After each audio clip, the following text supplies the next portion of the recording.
टूटे हुए रिश्ते को बचाने के लिए आपको धैर्य, समझदारी और प्रेम से काम लेना होगा।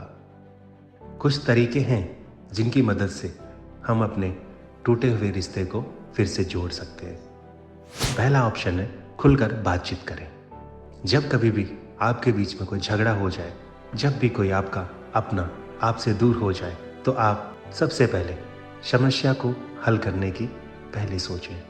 सबसे पहले समस्या क्या है, इस पर खुलकर बात करें। अगर आप बात नहीं करेंगे तो समस्या हल नहीं होने वाली। ईमानदारी से अपनी भावनाएं साझा करें और सामने वाले की बात ध्यान से सुनें।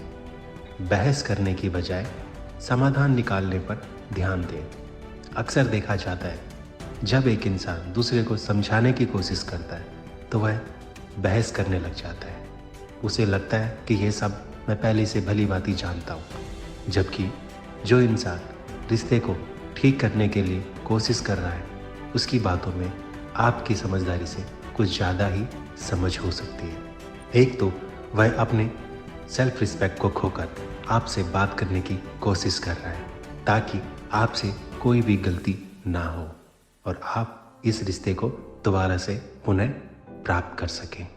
दूसरा, माफ़ करना और माफ़ी मांगना सीखें। यदि आपने गलती की है तो बिना बेझिझक माफ़ी मांगिए। यदि सामने वाले ने गलती की है तो उसे समझाने और माफ़ करने की कोशिश करें। नंबर 3, भरोसा दोबारा बनाएं। किसी भी रिश्ते में भरोसा बहुत इंपॉर्टेंट है। यदि भरोसा टूट गया है तो इसे धीरे धीरे फिर से बनाने का प्रयास करें। और जो इंसान कहता है कि मेरा भरोसा तोड़ दिया है, उसे भी इस बात को समझना चाहिए कि वह आपकी लाइफ में पहले कितना इम्पॉर्टेंट था। हो सकता है कि कुछ परिस्थितियां ऐसी रही हों जिसके कारण आपका भरोसा टूटा हो, लेकिन आपको उसको समझना होगा, उसकी बातों को ध्यान में देना होगा। दूसरों की बात नहीं सुनकर उस पर आपको फोकस करना होगा। नंबर 4, पुराने झगड़े को भूलने की कोशिश करें। जो भी गलतियां आप पहले कर चुके हैं उसे दोबारा ना दोहराएं और एक नई शुरुआत करने की कोशिश करें, क्योंकि अगर हम अपना पुरानी गलतियों को लेकर बैठ जाएंगे तो हमारा रिलेशन और ख़राब हो जाएगा। क्योंकि अगर हम पुरानी बातों को नहीं भूलेंगे तो हम नई शुरुआत नहीं कर सकते। नंबर 5, प्यार और सम्मान बनाए रखें। एक दूसरे की भावनाओं का सम्मान करें। छोटी छोटी चीज़ों में प्यार जताने का प्रयास करें। जब भी एक इंसान आपकी भावनाओं को समझे, आपके रोने पर रो दे, आपके हंसने पर हंस दे और आपकी छोटी छोटी चीज़ों का ध्यान रखे, तो आपको उसे प्यार देना चाहिए, आपको उसे समझना चाहिए। नंबर 6, एक दूसरे को समय दें। जब चीज़ें खराब हो जाती है तो कभी कभी थोड़ी दूरी भी फ़ायदेमंद होती है, लेकिन समय ज़्यादा देने पर रिश्ता और बिगड़ जाता है। अगर आपके रिश्ते को बिना बात किए 1 साल, 2 साल हो जाते हैं, 3 साल हो जाते हैं, तो रिश्ता और भी ज़्यादा खतरनाक मोड़ ले लेता है। हो सकता है कि गलतफहमियां आपको एक दूसरे के नज़दीक ना आने दें। कम्युनिकेशंस अगर नहीं होगा तो आपकी बातचीत समझने वाला समझ नहीं पाएगा और आप उससे दूर होते चले जाएंगे।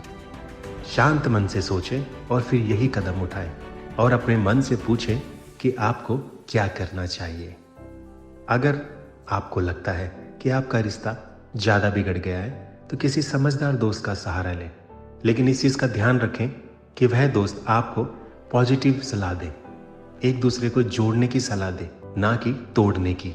हो सकता है कि आप नेगेटिव होंगे, लेकिन आपके दोस्त का पॉजिटिव होना बहुत ज़रूरी है, जो आपके प्यार को या आपके रिश्ते को मिलाने की कोशिश करे। कभी भी ऐसे इंसान की सलाह ना लें जो आपको आपके रिश्ते से दूर करे, या उसकी कुछ भी ऐसी बातें जिससे आपको साफ पता चले कि आप उससे मदद मांग रहे हैं रिश्ते को जोड़ने के लिए और वो आपको उस रिश्ते में दरार पैदा कर रहा है। जो आपका कॉन्फिडेंस ख़त्म हो चुका है, जो आपका प्यार ख़त्म हो चुका है, उसमें आपको पॉजिटिव संकेत दे, आपको मोटिवेट करे। कभी कभी हम गलत लोगों का चुनाव कर लेते हैं जिसकी वजह से हम अपने रिश्ते को और ख़राब कर लेते हैं। हम दूसरे व्यक्ति की बात सुनकर या आस पड़ोस की लोगों की बात सुनकर उस इंसान से और दूर हो जाते हैं, फिर मिलना असंभव हो जाता है। अगर आपको उसकी याद आ रही है तो इसका मतलब साफ है कि आप उसके दिल में अभी भी जिंदा हैं, आपके दिल में वो अभी भी जिंदा है। तो इस संकेत को समझें और महादेव की इस कृपा को, महादेव के इस सुनहरे गिफ्ट को हंसी हंसी ग्रहण करें, क्योंकि प्यार ऐसे किसी को नहीं मिलता है। अगर आपकी लाइफ में कोई प्यार करने वाला है तो उसे समझे। प्यार आपने किया था, साथ आप ही निभाएंगे। झगड़ा आपने किया था, झगड़ा आप ही सुलझाएंगे। जीने मरने की कस्में आपने खाई थी, साथ जीवन आप ही निभाएंगे। तो छोड़ दीजिए सारे झगड़े, मन मुटाव और दिल से एक गहरी सांस लीजिए और महादेव का ध्यान करके आप उस इंसान को कॉल लगाइए। आपके एक कॉल से उस इंसान का जीवन बदल सकता है।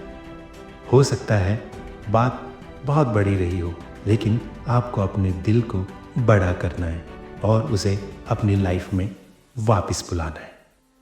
क्योंकि अगर आपके दिमाग में उसकी यादें हैं, दिल में आज भी उसके लिए प्यार है, सपनों में वही दिखाई देता है, तो यह संकेत ऊपर वाले की ओर से है। समझें और आगे बढ़िए। पहले जैसा फिर से आपस में बातचीत करें।